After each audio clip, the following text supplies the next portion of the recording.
Numbers, Borky? 4? You want numbers? 4. 4 is one of them. It is 4, 11, 16, 19. There you go. Also, I don't even know that we need the 16 and the 19 because we've got so much football before we get to 16 and 19. We can just set those aside. 4 and 11 is what we're operating off. 4 and 11. I did. A gentleman on Twitter did not like the fact that I include the Saints on our numbers because we're in Mississippi, not Louisiana. You're not Sports Talk Louisiana. Yeah. And despite me reminding him that we have 7 stations below I-20, and there are Saints fans everywhere below and above I-20. But especially below I-20, 7 of our 12 stations exist there. He really didn't like that I included them. So I'm going to continue doing that because he didn't like it. I might do more. He made a comment about how the Titans are closer because he's in Oxford.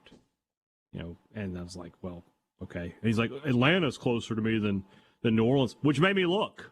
And it is a full 13 miles closer. You're correct. Yeah. The Falcons are closer to you. Game changer. Yeah, it's faster drive, though. You can get to Atlanta in 4.5 now. It takes you a solid 5 to get to New Orleans. Well, and, I mean, imagine how much closer Atlanta is to our friends in Pass Christian than New Orleans is. Yeah. So.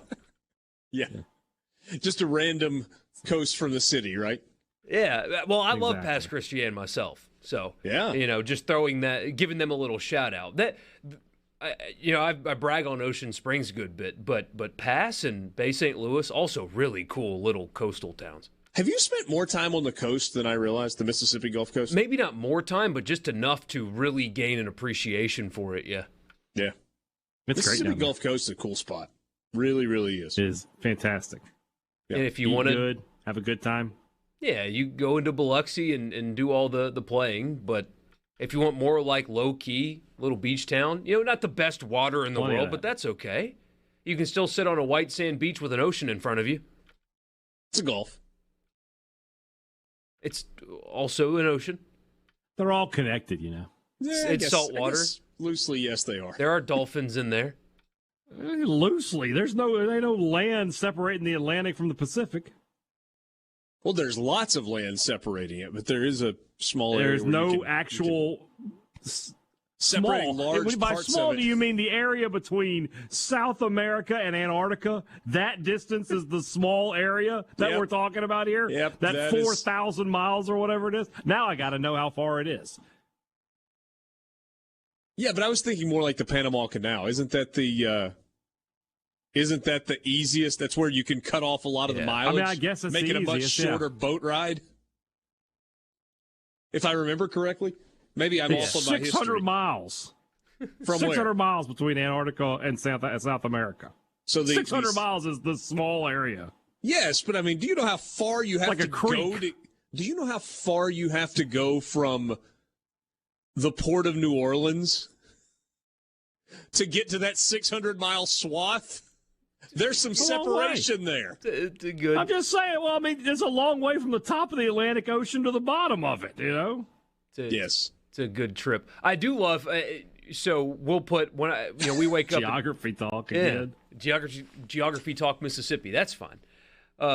Every morning we put the news on, get up at 6, sit down, watch about a half hour of the news, then go start getting work done.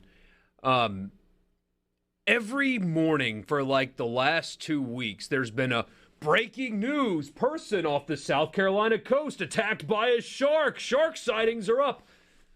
It's where they live. In the ocean? They live in the ocean. Why are people surprised? Like, why is that breaking news? Oh, there are shark sightings in the water. What to do? Don't go in the water. Don't go where they live. If they don't want to get hurt by you, they won't go in your house. If you don't want to run the risk of a shark attacking you, don't go in their house. The castle doctrine applies in nature, buddy. It just land shark. Every day it's the shark sightings are up on the Atlantic coast. What to do? What are the warning signs? It's where they live. You sounded like Dwight there. What's the procedure? Yeah. What are we talking about? Are we so stupid that we have to be warned that there are sharks in the water? Shark bites man is a much better headline than man bites shark, right? Did you see the drone video from like 20 yards off the coast in Southampton or East Hampton? We're talking Long Island, New York. There was a humpback whale 20 yards off the coast. That's so cool. Yeah, it was really, really cool. I thought you were going to talk about the orcas that have been shark hunting. Dude, it's the wildest story. I saw that. Well, we'll get to sports later. I'm derailing the show early, but it's the craziest story I've read so far this week. There's a pair of killer whales that have killed at least 9 great white sharks so far. And what they're doing is they're hunting them and like tiring the sharks out, and they are via direct precision biting a very specific part on the shark that goes directly to their liver and only eating the liver out of the sharks because it's a nutrient-rich like delicacy that the whales apparently absolutely love. These two whales are in a pair fighting great white sharks. It's the ribeye of the shark. Whatever your favorite cut is, that and they're just leaving the rest of the shark. That's all they want. And every one of these 9 sharks that have washed up on shore that they have found, they have the Richard Cross killer whales out there. Like, you got the spinalis? Can we get that? That's what they're getting. So somehow they have figured out this is the spot on the shark, and that's the one thing inside of it that I want, and they are killing it with the death blow being in the exact same spot, and the only thing they're eating is that. So it's crazy.